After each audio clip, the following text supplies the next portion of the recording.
Make it happen. Well, hello, everybody. Welcome back to another Next Up podcast. As always, I'm excited to be back with you all. You know, we love to bring you stuff that's going to be encouraging, enlightening, edutaining, and empowering. You're going to get that tonight. Now, we're merging this Next Up podcast in with our Tuesday night Men Magnifying Manhood Empowerment Zoom. It's going to be great tonight. We have 5 special guests with us tonight, 5 ladies that are going to be talking about men that women respect. Because it's not every man that the woman really respects. But tonight we got a dynamic lineup that's going to talk about men that women respect from a woman's point of view. Our first in our lineup, and we're going to have each one to go around and do up to a minute, no more than a minute and a half introduction. And she's at the top of the screen tonight, Sister Kathy Super.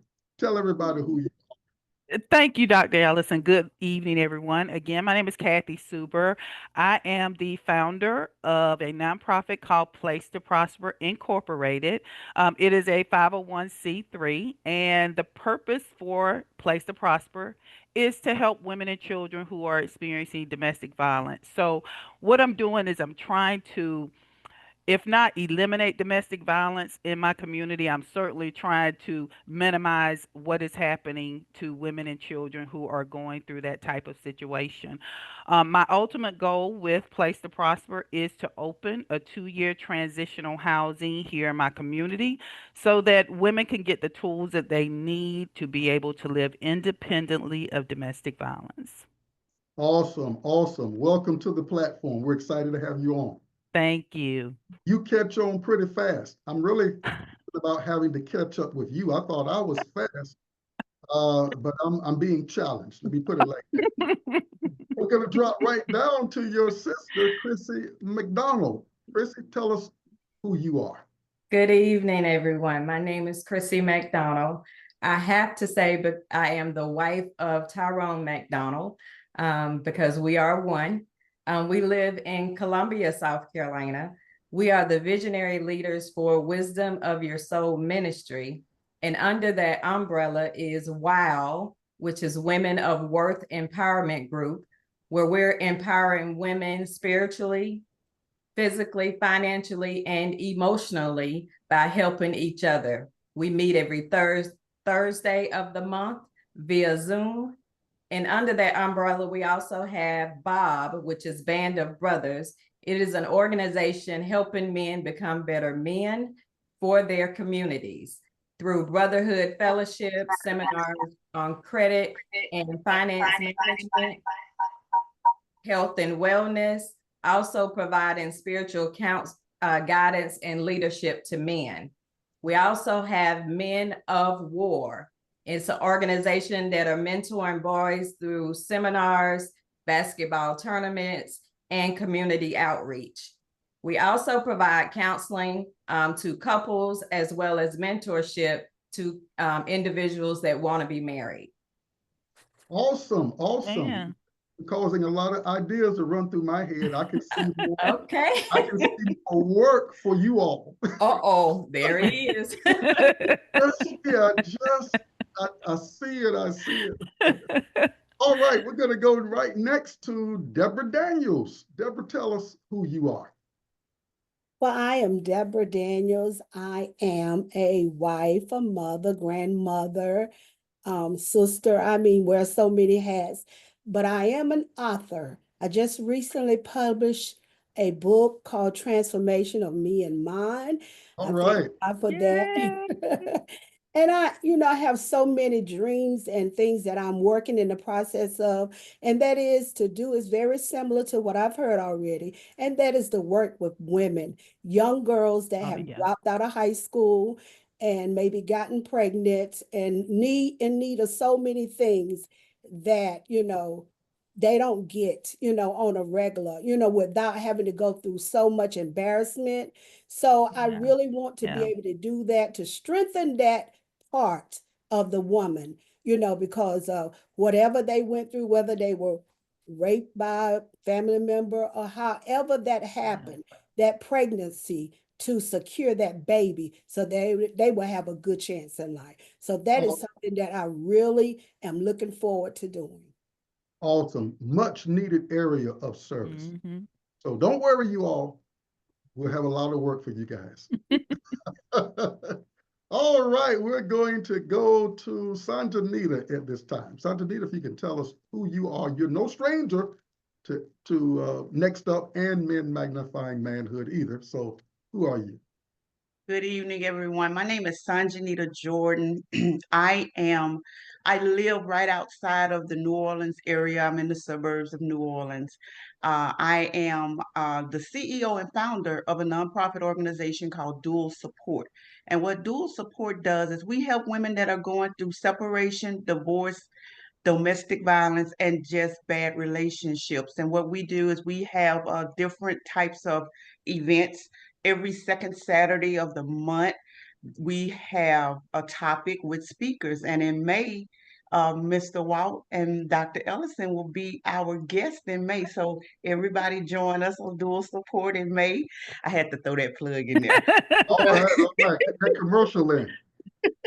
But Dual Support, we help women that are transitioning from their pain back to their power.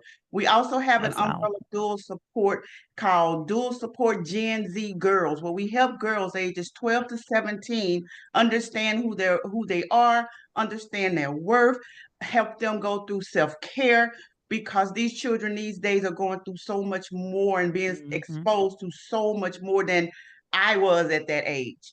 And also under Dual Support, we have an umbrella called Dual Support Grief, where we help women that are going through literal grief of a spouse, a mother, a child, to help them go through that grieving process also. So we have about 3 or 4 arms under Dual Support, and so that is what I do. Awesome. Awesome. Much work to come. Much work. Praise the Lord. Hallelujah. All right. All right. Next, our final team member for tonight, and that is, she's no stranger for sure. I think she's been on every Men Magnifying Manhood Zoom since she connected up with us. Rose Graham. Rose, again, tell everybody who you are. Great evening, everyone. I just wanted to come on and say, it feels like I have a lot of background here. Yeah.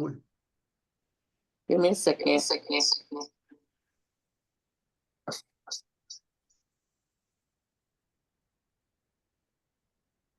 Okay, can you hear me now? Yes, we can. Okay, great. All right, so I wanted to just say I am super, super excited about this topic. I am Rose Graham, the creative director, founder of Precipice Solutions, LLC, where we help those that have gone through relational pain, emotional pain.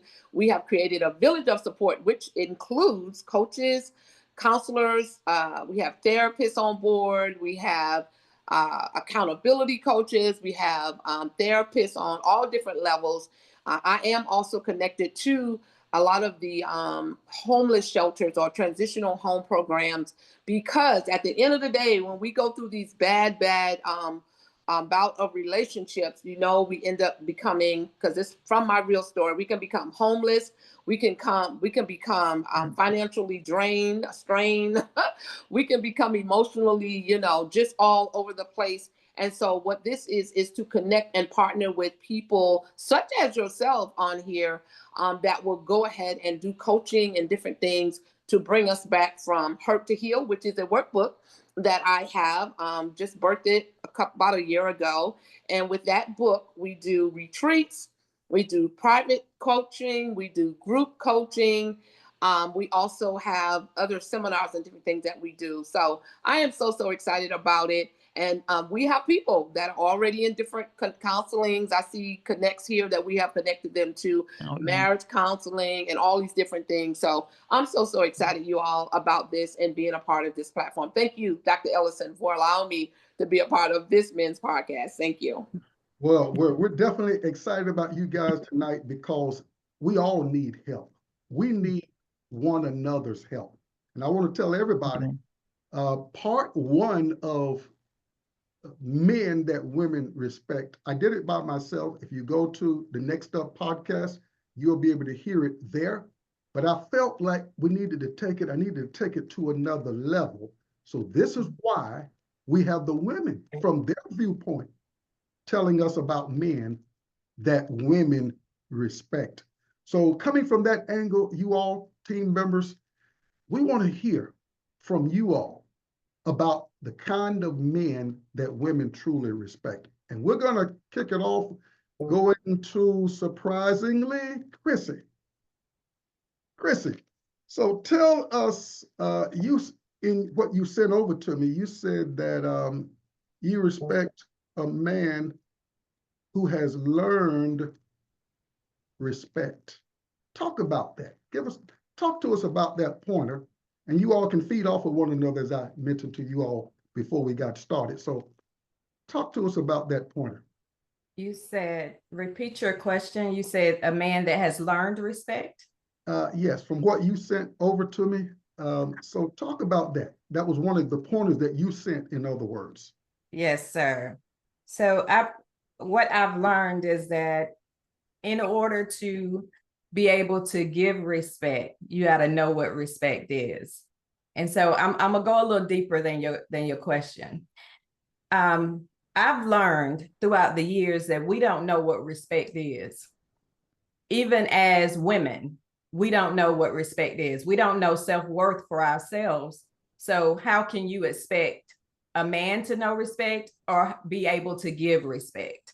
I think as children, we mimic what we've seen, and that's how we learn what respect is as a child. And then as you get older, you learn it from relationships and from your past experience with your parents, your friends. You pick up what respect is. But for me, I didn't truly learn what respect was until I started a relationship with Christ, and then go to the word and tells me as a wife that I'm to respect my husband. So what does that look like? It's not just about admiration for my husband, but it's also about upholding him in honor, going to him just like I go to Christ. I'm not going to go to Christ any kind of way, so I'm not going to go to my husband any kind of way. So, and my husband has to know, is he a follower of Christ, in order to know what respect looks like as well. Y'all, we have a Bible that gives us a guide. And in that guide, we learn how to be respectful, because men require respect, women want love. So what does that look like? Wow. Anybody want to feed off of that? Okay, you all good? Okay. Well, let's go to our next team member. Let's go to Deborah. You said a man who loves God and has a relationship with him. Why did you say that? First of all, I say that for the reason because you got to realize we as a people born in shape and iniquity, there are so many things that we don't know. And as we grow up through life, just as Christy was saying, a lot of times we mimic things we've seen or different things that have played a big impact in our lives. So, and I say a man that loves God and has a relationship with him, because first of all, God knows me and he knows the men. He knows the women, he knows the men. So with that being said, if he knows that about us, and we go back to the one that actually made us, created us, and we go back to that blueprint and allow the one that created this in the very beginning to begin to tell me and let me know it's too much of this and it's not enough of that. And and you're dealing with someone that has been through a lot. That's why I say if they have a relationship with God, there are so many things that God will let us know or them know about the women they are married to, sometimes the ones that they are considering marrying, because in that is a big step. And you don't want to go in and wreak havoc on someone else's life when you are altogether not there. And that's Wow. that if we go back to God, who made us in the very beginning, created us uniquely. Even though you may be one man and it's another man, each one is different in their own way. And because God knows all things, God will be able to show you, to reveal to you so many things. Wow, through his word. Because a man that loves God, he gonna love you as his wife. All right. Now, oh, wow. Mhm. Now, Kathy and Sanjanita, you all mentioned that as your number one as well. So I want to We turn it over to you guys now to further talk about that. Oh yes, yes, sir. Sir Sanjanita, I'm gonna beat you to this one because Go ahead. Go that one's ahead. heavy. That spot right there is heavy for me, and I'm glad to see that a lot of us felt that way. And I think for me, it came with maturity, and it came with me strengthening my own walk with Christ and figuring out who I was and where I was and where I was weak at. But I agree with you, Deborah. I believe that a man that I respect has to have a strong relationship with God because he's cultivated himself and he's a man who knows God for himself. Not that he just goes to church and he listens to the pastor sing and he maybe is a member of the male senior choir or anything like that. He's not he's beyond all of that. He knows God for himself, and that means he has a personal relationship. He knows how to speak to God. He knows how to talk to God when he's down. He knows how to praise God when he's up. And that means that man is rooted in his faith and he can stand on it on his own. But it also means that he embodies humility and integrity and compassion. All of those things that we as emotional people, because you know us women, we all know we're emotional beings. Um, he encompasses all of that, and his actions and decisions are guided by his spiritual principles and not by just earthly behaviors and attitudes. And right after Sanjanita, Rose, you had that as your number one too, I think. So right after Sanjanita, you want to bring it in as well. So I put I respect a man who honors God. And what I mean by that, I've told people that I want a husband that loves God more than he loves me. Because if he loves God more than he loves me, he's going to take his relationship with God very, very, very serious. Meaning, if he gets tempted or if something happens and he thinks about doing something outside of our marriage, he's going to be more afraid of what God is going to do to him than what I'm going to do to him. Let's just put it like this. Okay, wait a minute. Wait a minute now. Wait a minute. I don't think we hear that enough from women Yeah, saying that yeah. they want a man who loves God more than them. What are you Because if talking? he loves God more than he loves me, he's gonna go to God for everything, everything. If some woman rubs up on or brushes up, or if he gets tempted to do anything, to call me out my name, whatever, he's gonna think about it because he's gonna be like, if I dishonor her, God gonna deal with me. That's what I mean by a man who loves God more than he loves me. I want that in my life. I see Mr. Walt put, what if the man is not following Christ, ladies? All I can say to that is at this big old age, if he's not following Christ, that doesn't mean he has to be there it's he has for me to have a relationship with Christ. I met a gentleman, uh, nice looking gentleman, very respectful. But he told me, "Oh, I don't believe in that Jesus stuff. I don't go to church." That was a deal breaker for me. That was just a true deal breaker for me. So, what if the man is not following Christ? Now, if he has a relationship with God, or if he says, "I want to go to church, I like to go to church," and he does not have that relationship, then maybe we can start going together. And maybe we can start building a relationship individually but together with God. But if it's someone who just refuses or is not trying to, that's a deal breaker, because I need somebody who's gonna pray for me, who's gonna cover me, who's gonna be there. And I don't think if you're not following Christ, if you don't have some type of reverence of who Christ is, you're not going to know how to sustain in those moments of grief, those moments when you may lose your job, those moments when, say, my mother died. How is he going to cover me and pray for me? He has to have that in him. Now, that don't mean he has to be a Bible thumper and always in the church every day, but he has to be able to cover. He has to be able to pray. He has to know how to go to the throne when we're not getting along so well. He has to know to turn to God and not to turn to some other woman. Gotcha. So, Rose, what do you have to say about that? And then we'll come right over to you, Chrissy. We'll come right back to you. This is the way we want it to flow. Okay.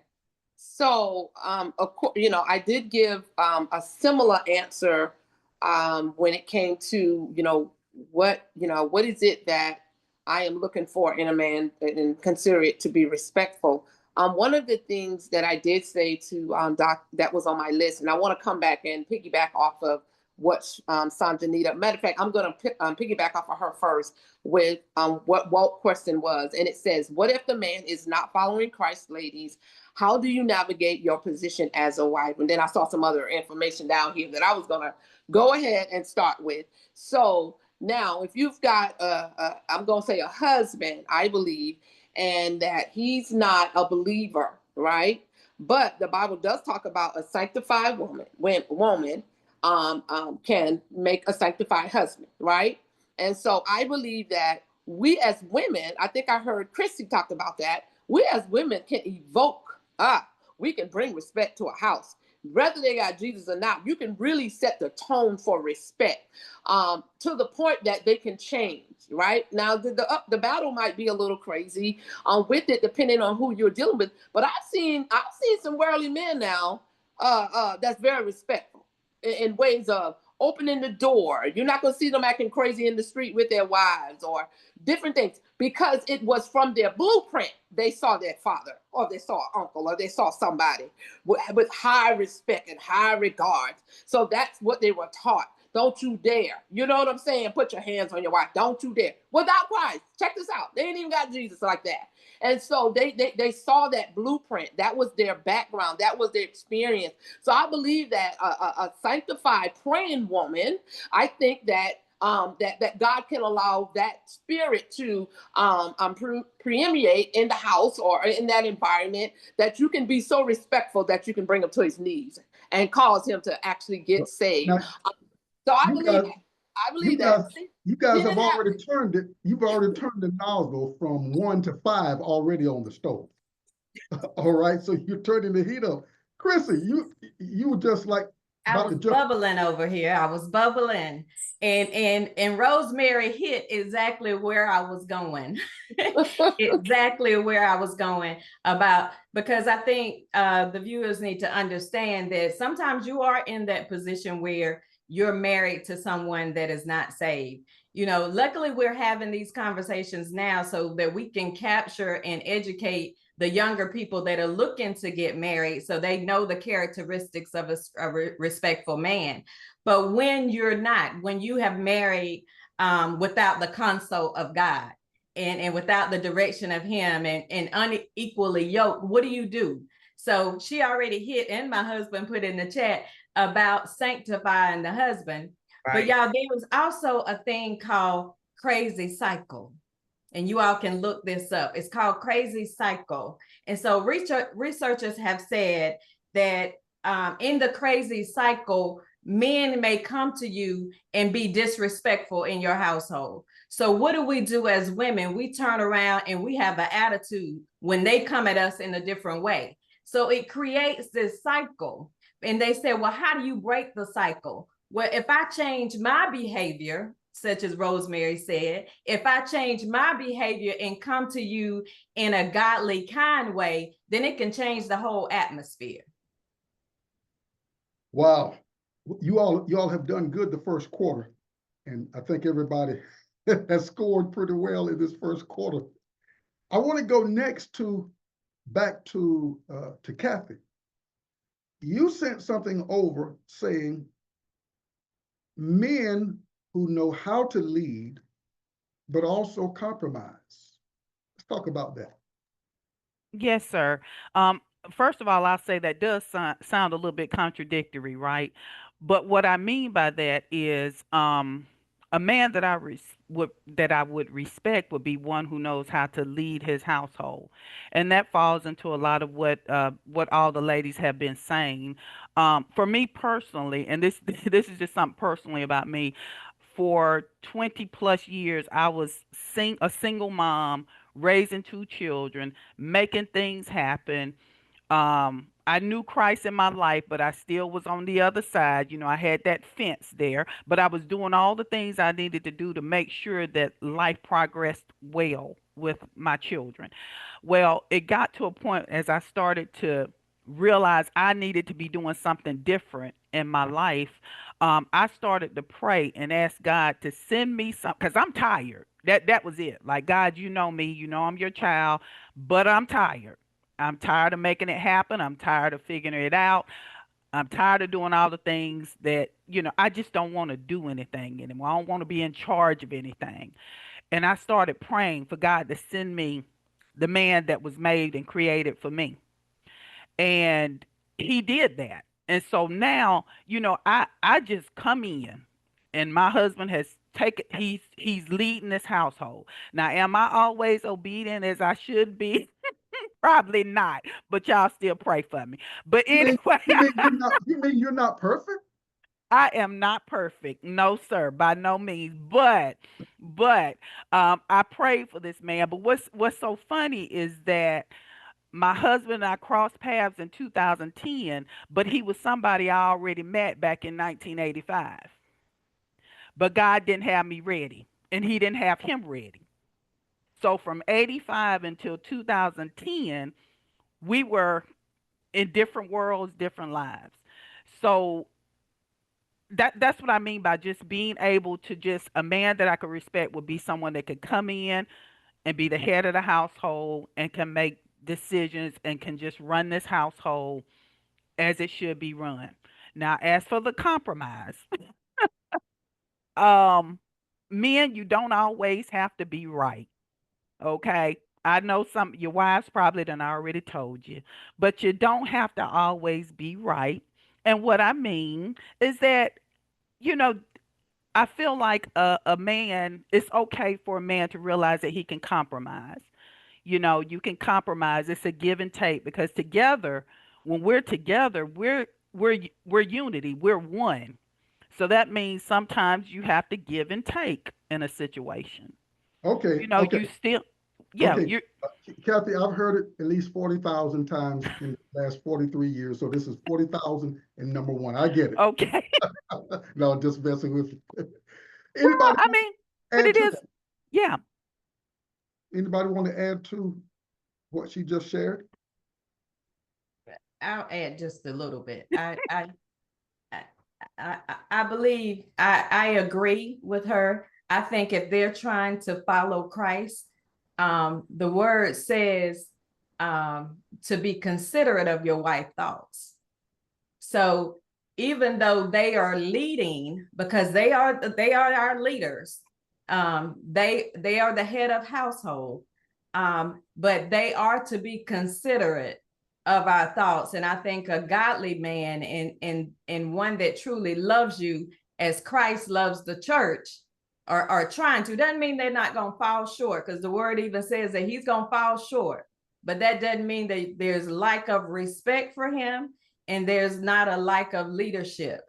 So I think that's what I have to add for that, is that, they if they're following Christ, they will always be considerate of your thoughts and your opinion. Any other brief one on this note, because I got another exciting one to bring to the table. Well, to You- Kathy, Julie, and go ahead. like Kathy was saying, she was tired, and I know where you're coming from when you have had that long span of having to you rear the children and do for the kids, and then you meet someone, and that does. I mean, don't get me wrong. We as women, we all are so different, but yet and still we have very similar, so many similarities. And when the same with men. And it all depends on, just like it goes back to, how did you grow up? I mean, what was life like then? Because even when you marry later on in life, there are a lot more to consider than when you marry and you are young and you're still together, because there are a lot of things that has transpired. And see, even with that, as a woman, it takes a whole lot of giving and taking, because now you're older, they're older, but you have to learn how to allow God to mesh you together, because you're coming from like two different worlds. You're older now, you're a lot of settled in a lot of ways, whereas before you would give and take, or it wouldn't matter. And so that's why I say, even with what you were saying, Kathy, it's so true. And it's all a work in progress, but you definitely want someone to know how to lead. Where are we going to go? You may be the head, but we are the neck. So if you don't have a neck, that head ain't turning. And so we are there to help. We are there to help. This what God has created and God has ordained. Help it to come into the full maturity that God will have it to be. Wow. Wow. Okay, you guys are really now, you done backed up behind the 3-point line, and you guys are going for the 3-pointers. Rose, let's go to you. And you said a man with good character and integrity. Let's open that can. Let's talk about that. Yes, I think it's very important. And as Deborah was talking and everyone else was talking, as we are certain ages, certain things matter as we grow and we evolve. For me, a man with good character and integrity don't always come in a nice suit. He doesn't always have just because he's a pastor and minister and all that, that don't mean nothing to me. I don't even get impressed with that anymore.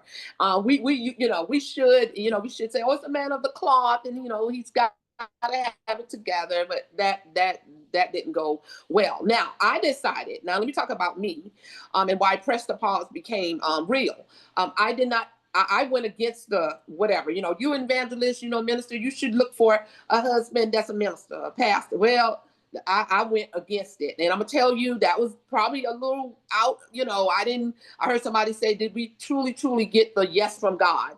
Well, I probably didn't get the whole yes from God, and it showed up later, right? However, I was running away from that because I saw all of the isms and the schisms and the lack of character. You ain't got no integrity. You're preaching, you're paying the bills, but you just don't. You're disrespectful to the lady. You cheat on her right there in church, wherever y'all cheating at. And it's just all of these things. But I think it's so important to have someone with good character, where when it's coming to the vision of the house, the leadership of the house, you're not going to lead me down no crazy road where all of us get locked up somewhere, or it's something where it's going to be repercussions down the end. It's going to be an Ananias and a Sapphire type environment. You know what I'm saying? But well, no, you're not going to let that happen. You're not going to let that happen.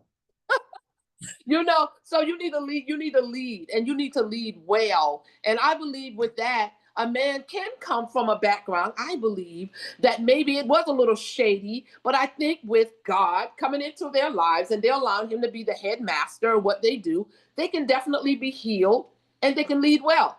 But I need you to lead with good character, man. And I need you to have some good, integrity. We need to check people out. We check out for the wrong reason. Let me see how much money they got. Let me see how much clout they got. That's cute. But at the end of the day, let me see, man, who you really are. You know what I'm saying? Let me check around in the neighborhood. Let me see where you been, who you hanging with. It's very important also to know, who are your mentors. Are they shady, or are they honest people? who is it that who is that circle? All of that matters to me. So yeah, good character is so important, because if you're leading me and you don't have that good character and you don't have that good integrity, guess what? Everything's going to be off. Everything's going to be off. So I want some of the other ones to talk about what are some of those character traits. But let me say this to everybody else that's there on the bench, so to speak, tonight. We're going to get to you all in just a few moments. My rule for tonight is no comments, only questions for about 30 seconds. So we're going to get to you all in just a few moments. But we do have an agenda flow here, and but I want to set the stage so when Walt does start doing the Q&A, well, it's just going to be questions, no comments. We just want questions from the audience tonight. What are some of those character traits, you all? She opened the can, so what are some of those character traits, Kathy, Sanjanita, Chrissy? One of the character traits that I look for is consistency, and I think that was one of the things that I sent you. I respect a man who is consistent because, I think the saying is how you do anything is how you do everything. Mm. And consistency is a big one for me. And I understand, and I mean in every aspect. You can't start off love bombing me, and then after 2 months, you hardly speak to me. I understand that when you first start dating, you got the googly eyes and the pitter patters of the heart, and all this stuff is fresh and new, and it may taper off. It doesn't stop. There's a difference between tapering off and stopping. Consistency in the way you provide, consistency in the way you love me, consistency in the way you talk to me, consistency in the way we worship together, consistency in everything. And if how the young people say, if the energy shifts, that's a problem. So I respect a man who is consistent. Now he may have his off days, and I get that, we all do, or off few days, but you cannot be a dismissive avoidant, and you came into the relationship gaslighting, and now after you've gotten me to a month later, now you're that doesn't work for women, because we're emotional creatures, and God has given us this discernment, and we can feel the slightest little shift. We can pick up on the patterns. If the patterns change, then we're going to be like, So consistency, integrity, all of that plays a part, but consistency is a big one for me. Don't start, we have our date night, Friday night date night, or Saturday night date night, and we've done that for a year and a half, and now all of a sudden you just want to stop. Wow. Kathy, I see you're like, Sanjanita, give me the ball. Give me the ball. There you go, Kat. Dr. Ellison, I'm gonna need you to change this from sports to something us women relate to, like Okay. gardening or something else. Well, The sports. at least I'm basketball. I'm usually football. Okay. And asking you guys when you're Dallas Cowboy fan and stuff. But anyway, I'll find another analogy. Yeah. Okay. Well, You didn't know that? I'm gonna leave that alone. Oh, so you're a Cowboy fan as well? No, sir. Oh. Okay. So as we move along, as we carry on now, to add to what Sanjanita was saying, I love the word consistency, but the word, my word would be action, which is basically the same as you were explaining everything, Sanjanita. But for me, it would be action, because one of the things that matters to me most is what I see you do and not what I hear you say. Because all of my life so far, as old as I am, I've been through some stuff, as we all have, because we all have a story. But for me, I've always told even my husband when we have conversations that we already know that we as women, that we're emotional beings, and we all just want to be loved. And for me, I believe that the three strongest words in the world are I love you, because that gets the most reaction. It gets the most, it digs deep within our hearts and in our souls. And so I've throughout life have heard a lot of I love yous, and I've said a lot of I love yous. And it was because I didn't know, I wanted it so bad at one point that that's what I was searching for. It's just somebody to love me. But as I got older and started to realize that I was looking at life in the wrong perspective, I began to look at the actions. I began to see actions. Like, I don't want to hear you tell me you love me. I want to see it in some form. I don't want to. I want to be able to just, when I look at my husband and he's doing something for me that I didn't ask him to do, and he just does it. And he does it, like you said, Sanjanita, consistently. He's doing it consistently. I'm like, wow, he really does care about my well-being. He cares Awesome. about how I feel. He sees that I'm tired today. So he just goes, he cooks. I mean, I need to see things in action because I've heard words all my life. And that's just me. Action matters. Kathy, Awesome. I've We're gonna, always said if your words and your actions don't line up, Mhm. that's a problem. That's right. If your I words agree. and your action, you can't say one thing to me and do something totally different. Uh, Absolutely. so if your words and your actions don't line up, that's a problem. I agree. we're gonna get ready to transition over to the audience asking questions, but I want to hear from Chrissy and Deborah. What is that character trait that you all want to put on the table? I think for me, they hit that my number one, and Sanjaya just said consistency, and what I had was making sure that it lines up, making sure that your actions and your behaviors line up consistently. But some of the other characteristics, I'm gonna say them quickly, that I look for is also high integrity.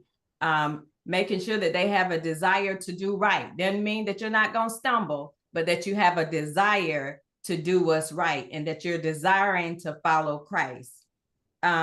Making sure that you have the ability to communicate. What does that look like? Making sure not only you know how to communicate, but that you know how to communicate effectively. Because if you can't communicate, how can you respect someone that can't be kind in their words to you or know how to give you direction and lead you through communication and through actions? Making sure that they're a provider. And provider does not just mean finance. Are you providing me security? Are you a protector? Are you a protector of my heart? Are you a protector of my balance? Are you a covenant for me? Or that mean you praying for me daily? I need to know that those things are occurring. Also, making sure that you are emotionally available. We don't talk about that a lot. Men, it takes a lot for a man to feel safe so that they can be vulnerable with the woman. So I need to know that you're in a place of healing, because we all, as you get older, you go through some things and that causes some hurt and some wounds, but making sure that you're being healed from those things so that you can be emotionally available. And then the other thing is being trustworthy.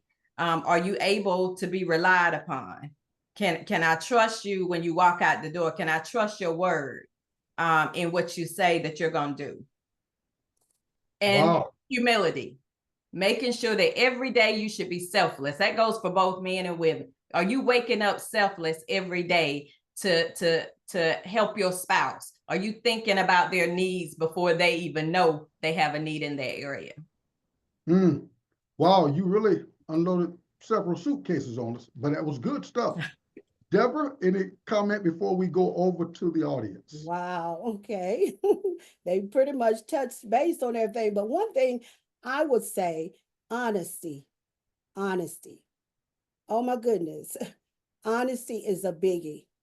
Because one thing that I realize, if you're not honest, then you're going to see a lot of other things that you're going to hide, and you're going to, try to pull over or get over with. I have to have the honesty. The lies, no, that will not work. No. And like I said, when you're older, you know what I'm saying? You really? No, you have to come correct. Whether it doesn't matter. Be honest about it, even if it's a bad thing. You know, be honest. We got to have truth here, because that's the only way we're going to be able to move forward. How are you going to move on a lie and you constantly hearing them? No, that honesty and being able to actions. A lot of times with men, we don't see enough actions. You'll talk it, but you're not doing anything. And it's very important for a woman to see a man that's about something, that's doing something, because you're setting the example. And so you give her something to want to follow. But honesty, I would have to say, is a biggie for me. Okay. Wow. Wow. You guys are doing awesome. Awesome. We're going to open it up now for questions only. No comments from the men tonight, just questions. And ladies, once you get that question, whoever wants to elaborate on it, try to keep your answer short so that we can get around the bases, if you would. So at this time, I'm going to turn it over into Brother Walt Harris's hands, and he's going to facilitate the questions. Questions, guys, not paragraphs, books, questions. 30 seconds should be, well, that's a long time, 30 seconds. Short questions. Walt, over into your hands, and I'll take it back at, we'll go up to 9:15 tonight, so I'll take it back at 9:10. All right, let's get it. This is outstanding. Brother Terry, your first question is up. Unmute, talk to us. Can you hear me now? Yes, sir. All right, my question, I had to write it in the chat so I won't forget it. If both of you don't follow Christ, then the husband turns to Christ. How should the woman show respect?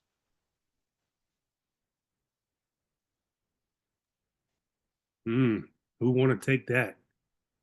You know, I'm going to say something, and I don't know if this is right or not, but if the man has turned to Christ and the wife has not, then he needs to go in his prayer closet for his wife. He needs to go and talk to God about his wife. He don't need to argue. He don't need to, if she don't want to go to church with him, that's okay. But sometimes if she's sleeping, reach over there and put your hand on her forehead and pray for her. And then ask God to change her heart and to change her mind, and ask God to bring her closer to him, because see, we're all still human, so we can't make anybody do anything, but as we all know, God can do everything. So just take her in prayer to God, and just, don't hoop, holler, argue, tell her what, you need to be saved and da da da and all this kind of stuff. Just pray over your wife, pray over your kids, pray over your family. And then God will eventually move her to where she comes to you and says, let's go to church together. That's just my thought.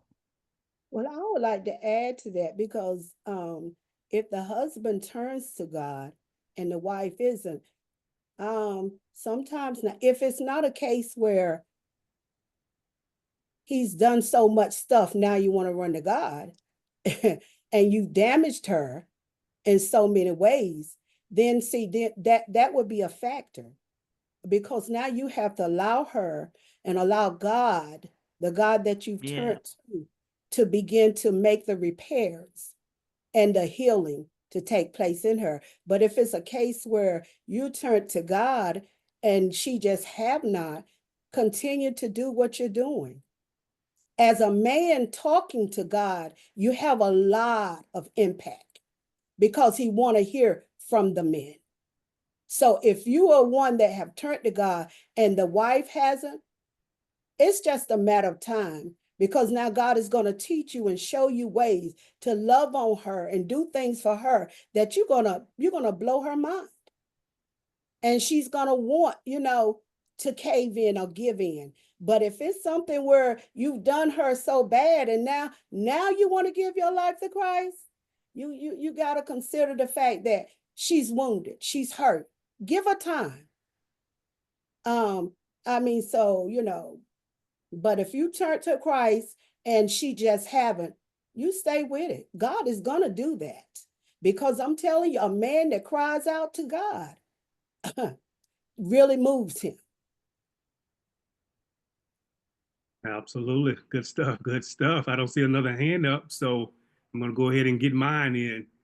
So, ladies, my question to at least if two of you all can answer this question for me. Before you say I do, what is your number one deal breaker? Your number one deal breaker. That just is done after that. I just can't do it. What is that?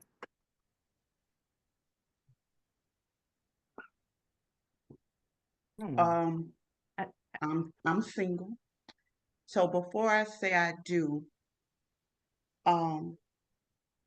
if you have a controlling spirit, I'm not doing it. You try to control me, and loving me and controlling me is a very fine line. What I mean by that is, I'm gonna use an example. They call me when you get home. Let me know you're home safe. Simple enough. But when you go home, on your way home, you stop by the store.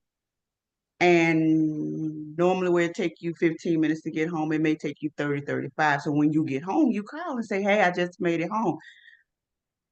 There's a way to respond, and it just depends. Like, well, you didn't tell me you were going to the store. Well, why you didn't tell? It's just the controlling spirit. Now, that doesn't mean that's a very noble and good thing for him to know. And maybe she should have texted him and say, hey, I'm stopping by the store. But when you run into someone, for me, that controlling spirit where you just have to tell. No, I lost it. Again, my second one is if you're not consistent. If you're not consistent. And so, yeah, but that controlling spirit, that's a big no for me. Well, I just wanted to mention there are ladies on too. Of course, we just wanted the ladies to know that they can ask questions too. Absolutely. Absolutely, ladies. This is Q&A time right now. So if you got other questions or, yeah, just mainly questions tonight, definitely go ahead and lift your hand and we'll call on you. This is roundtable discussion right now. But Walt, I'm gonna chime in. yes, ma'am. I am married, but I have been married before. And so when I got married later in life, there were some deal breakers. And one of them for me personally was I wanted someone that was seeking after God's heart. That was top on the list, because if you're aiming to please God and you're gonna love me as Christ loved the church, then I knew, despite what we went through, that we were gonna be good. And after you've had several bad experiences through life, to me, that was the biggest characteristic that I needed. I need you to be seeking him. I needed you to want to please him. And I think Sanjaya said it more. I needed you to love God more than me. I needed you to be chasing after him. I needed you to want to find direction from him, because if you find direction from him, then I know that you're going to be able to lead me properly. Mm-hmm. So that was what I desired biggest for me. One of the things I say is, if you're following Christ, I'm gonna follow you. You follow Christ, I'm gonna follow you. Amen. All right. Good answer. I would say another one would be someone that's violent. Oh, now, yeah. That's a definitely no. That's a big one. Because we see this more often than not. Not able to control themselves to the point that you are trying to re-raise an adult. That's I have no. It's a deal breaker. So Deborah, when you say violence, we also everyone have to understand that the physical violence is a no, but the mental, the verbal, yes, those.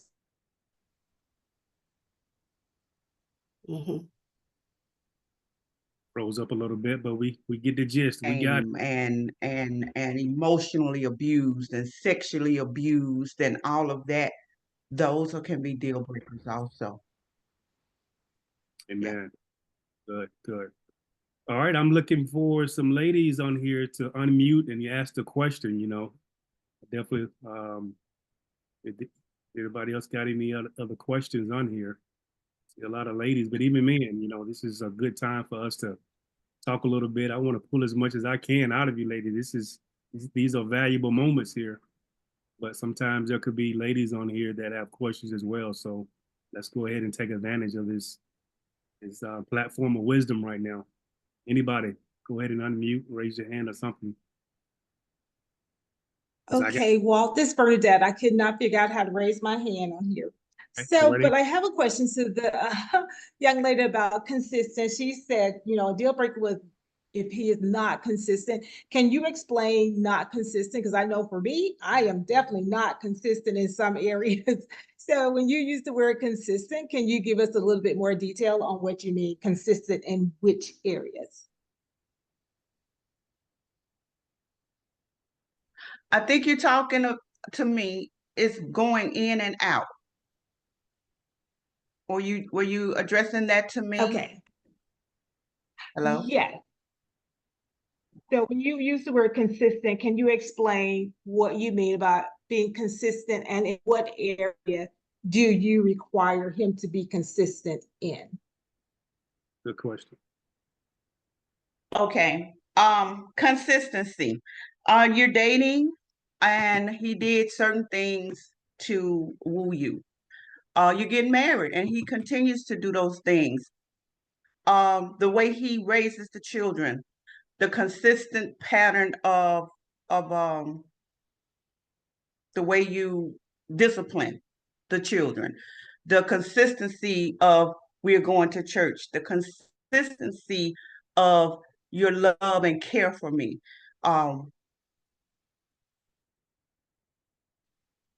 You want someone who, just because they're mad at you, they won't stop doing the right thing towards you. Hinge on me and my actions. There are some people who they consistently open the door for their wives or girlfriends, open the door for the car, close the door. But if we're mad at each other, you won't open the door. You won't close the door. And that's just a little small something. So when I say consistency, I mean just continuing to do the things that you've always done in the manner that is pleasing to you and to me. And sometimes we will have an off day or off week. It happens. Life be life and life happens. But don't make that be, well, I got you now. I don't have to do all those things anymore. Does that make sense? Yeah. Absolutely. Thank you. Yeah, that's what I meant. And it's that's a broad umbrella, and there's so many things that can go up under that umbrella when you're looking at consistency. I mean, everything throughout the marriage, from the children to you and your husband, even to your sexual, escapades, and even to your vacations, how you take vacations. And we keep in mind that sometimes money and finances play a part in that, but even if he can't take you on the vacations you're used to, he can still do some things, or you can do some things where just a quick getaway, just consistent in your behavior. It doesn't have to be the same thing every time, but make it consistent. I think that was a good question she did ask, because I was thinking about it, you know, because when she started out by saying, because I am inconsistent in some areas of my own life. And so it's almost like, you know, how can I, you know, be that way with someone else when I know I'm not as consistent? So, or are you ladies referencing these points to the point to where these deal breakers, where's the grace in these areas? That would be my question also. Where is the grace in these in these moments to where, hey, you messing up? So how much grace do you allow in these moments, in these situations? There you go, Walt, talking about some grace. I'm just playing with you. That's a good question. That's a good, that's an awesome question, because we have to You went out. Okay. Start back over, Ms. Rose. You went out for a quick When second. I think about, women go around, I want my Boaz, I want my Boaz, and I'm like, child, you don't even measure up. You can't hear me? Yeah, we got you now. Okay. No, I was just saying that that was a good question, because we have to kind of, I'm a person that I do give some grace, right? I believe I give some grace, but the grace is not going to cause me to, I'm not going to compromise my values and all of that while I'm giving you grace.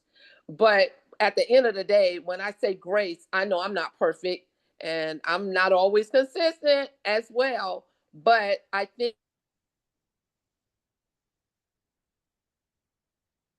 having some going in and out a little bit. Ms. Rose, are you there? Let somebody jump Until in. she comes as back, we can I say something? honor each other, right? Yeah, I see a little delay there, Ms. Rose.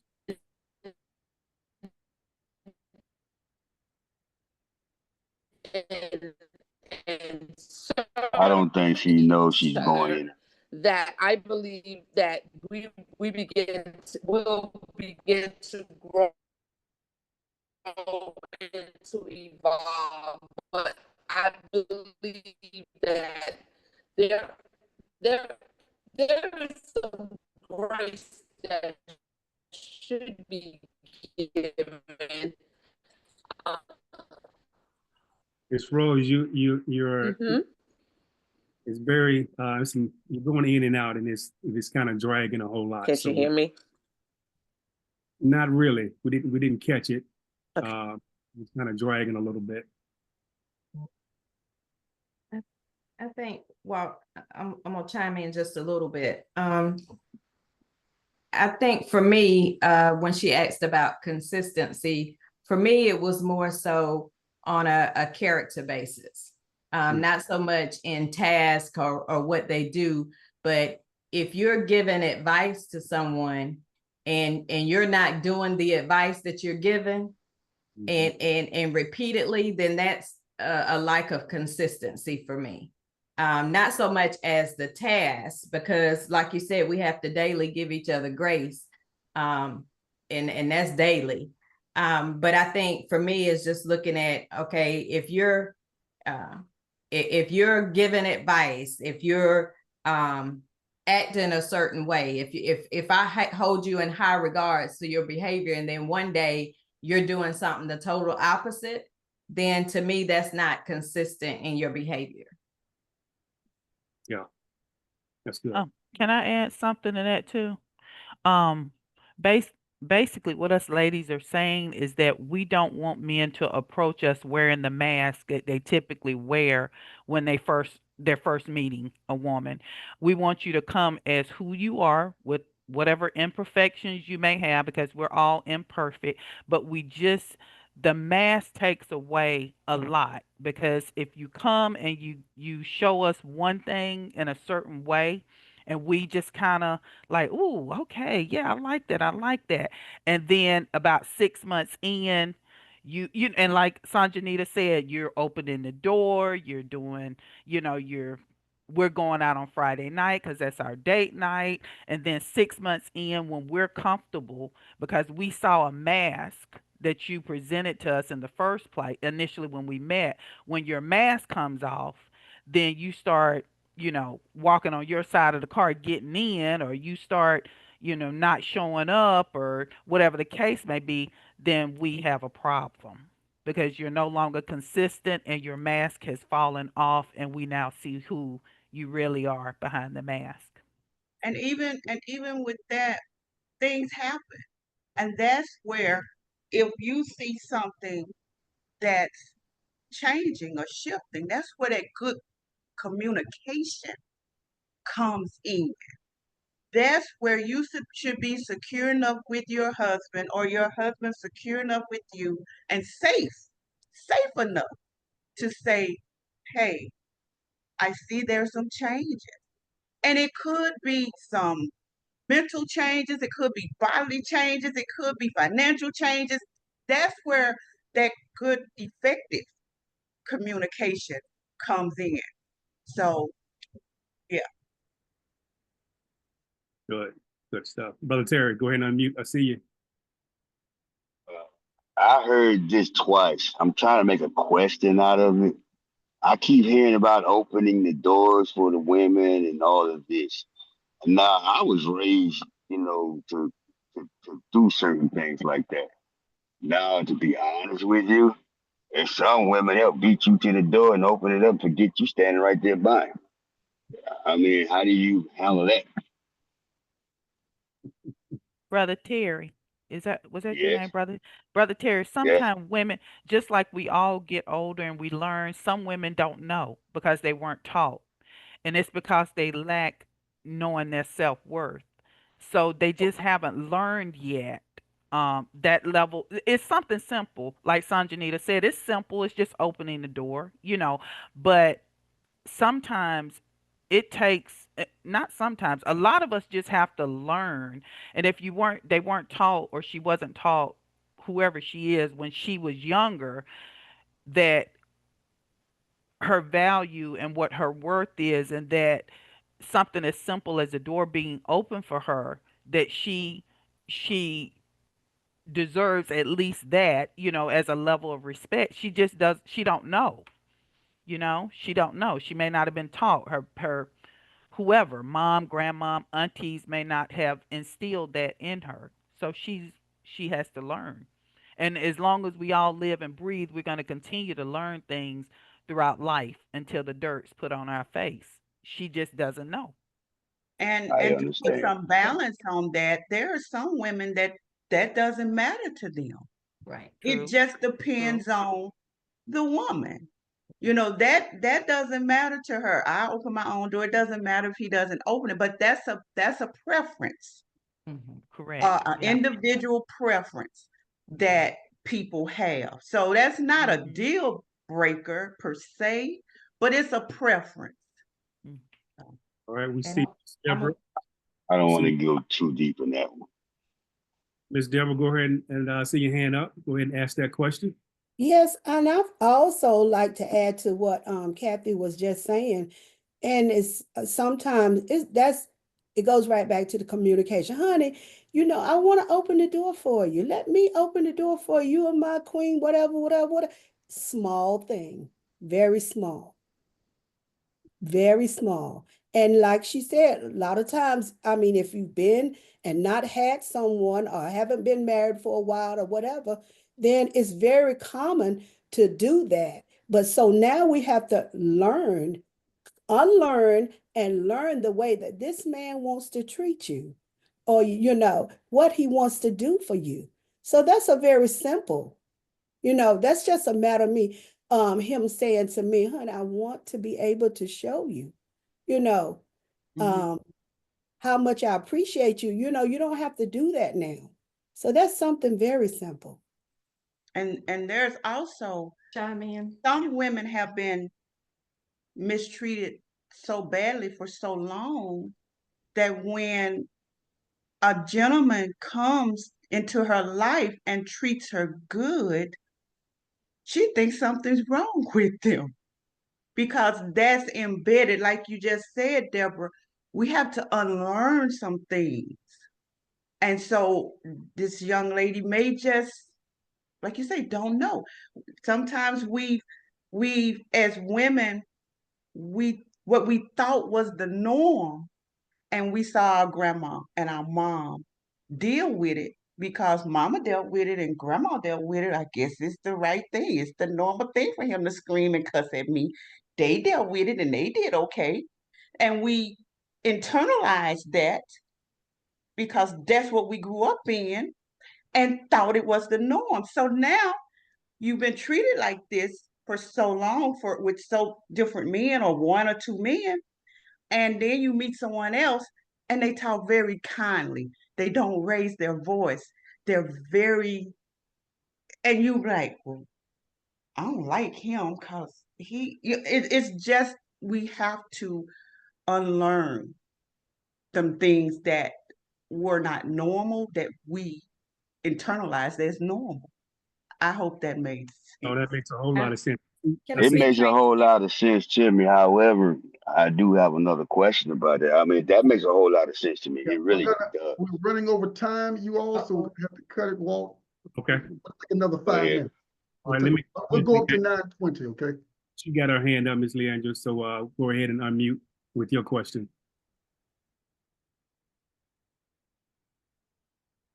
You called on me, Walt? Oh, yeah, I didn't know. Okay, I didn't see it. So how y'all doing? Y'all, my name is Leandre Daniels. I will say I'm not married. 30 years old. I love the dating scene, right? So I wanted to chime in on this. Reason being because when you meet different people, everybody got different expectations. Like some of the women said, you got some women who they have what they want. You got some women who is a little bit carefree. You know what I mean? They're like, whatever. You do what I'm saying? Me personally, I the way I internalize things, it's almost like, yeah, I'm designed as a man and you're designed as a woman. I have my skills I bring, you got your skills that you bring. We gonna both have our role. What is necessary? That's what I think people missing asking themselves that question. If I beat you to the door and your hands is full, why am I not gonna open the door for myself? And I'm speaking from a woman point of view, right? Why don't she just open the door for herself? DeAndre, I think you might have gotten on later, but we're only having questions tonight. Oh, I'm sorry, you guys. I'm sorry. I saw that you were on a little bit. You were on a little bit late, but yeah, we just having. Right. Yeah, I'm sorry about that, you guys, but I just wanted to chime in on that. It wasn't a question. He's right. It's all right. We appreciate you being on. If you can find a way to kind of turn it into a question, come right back on, and we'll make sure we get you. But that was good. Anybody else? Any questions? Any questions? Love to hear from the ladies on here. Chime in a little bit on the door opening, and I'm gonna be transparent. I'm gonna be quickly because I know we don't have long. I'm gonna be transparent. So when I got married, or right before we got married, my husband always have opened the door for me. But I would open my door and he would stand there and look at me because I didn't realize, and he's chimed in on the chats, I didn't realize what that was for. Women, we look at it, some women look at it as chivalry. But I was used to taking care of myself. So I was used to opening the door. I didn't think it was a lack of disrespect if he didn't open the door. But what he had to teach me was he wanted to open the door, not out of respect for me, but out of being my protector. Mm-hmm. So when he opens the door, he's looking around to make sure that I get in, I'm good. When we're walking down the street, he never let me walk on the side of the cars. He pushes me to the other side because he's my protector. Amen. I didn't realize that until he told me that. So, Brother Terry, if that's your case, then explain it to her so that she understands why you want to do what you're doing. That's good. That's good. That's good. Yes, it is. Because a lot of guys don't know about that today. A lot of women don't know about that today. I do talk to a lot of younger folk, but I don't have a question, so I'm going to be quiet. All right. We got about 2.5 more minutes. Anybody, any other questions? B.M. Smith, Miss Deborah. Anybody got any questions? This is good stuff tonight. Miss Chrissy, can you bring the hubby on? I know he's all in the chat. I know he got questions. No, come on, Tyrone. I was upstairs, so come on. Come off mute. There you go. Good afternoon, everyone. First, I want to say thank you all for this podcast. It was awesome. My question was, can consistency become an expectation? Come on, ladies, talk to us. Yes. Miss Deborah, Miss Sanjanita. We know Miss Chrissy know the answer. She living in the household with that answer there. We know. I'm gonna say it can become a pattern. To some. an expectation. Yes, it can become an expectation. Yes, that's what I think. But I hey, agree. I yeah, agree. Yes. okay, yes, I I agree as well, brother T, that consistency can be an expectation because you know me well. And Right. and I just there's certain things that I do expect my husband to do. yeah, Now I in turn need to get better at being consistent. That's just my transparent moment. But there are things that I expect from him that he does. And if he doesn't do it, then it's not that it's a problem, but it's that I notice it. Because I'm like, ooh, he yeah, used to do that all the time. And it would be something that I would be like concerned about because I'm like, he used to do that all the time. He stopped doing that. We got a problem. And so we're gonna have a conversation, because it is, consistency can be an expectation. I agree with all the other ladies. Yeah. yeah. So the part two of that question, can expectation hinder your marriage?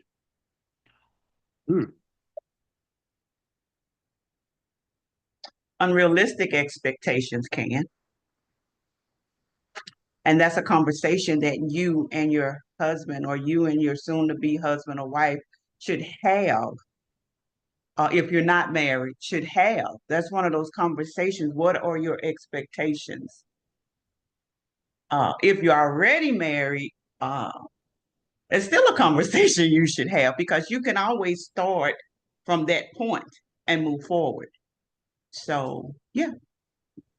I feel that it can be, but we have to be very realistic here Right. because even if that's the case, it's not enough to want to depart or go separate ways. Like you said, it goes right back to let us talk about it. Let us communicate and see where from both sides. Right. And we got to realize grace here. The grace covers a lot of this. I mean, and because we're going to run into different things, but we have to be an adult. We have to be able to know that, we're trusting God that He can able us to, be able to maneuver. You know what I'm saying? How much emphasis are you going to put on that when there's something else that it requires a whole lot more? Well, this has been great. You all, we do have to stop. I want to appreciate all of you who have been watching, those of you that have been subscribing to and sharing the Next Up podcast. Now, if you like this one, you got to join us next week. We're going to tell you about that next week that's coming up. It's going to be hot. As you have seen this time around, women talking about men that women respect. The next time around, it's going to be men talking about women that men disrespect. But you got to join Next Up. I look forward to seeing you next time on Next Up. God bless you. Everybody hold. You can stop the recording, Walt. Yay. Weird on. I'm sorry. Hold on one second. Damn.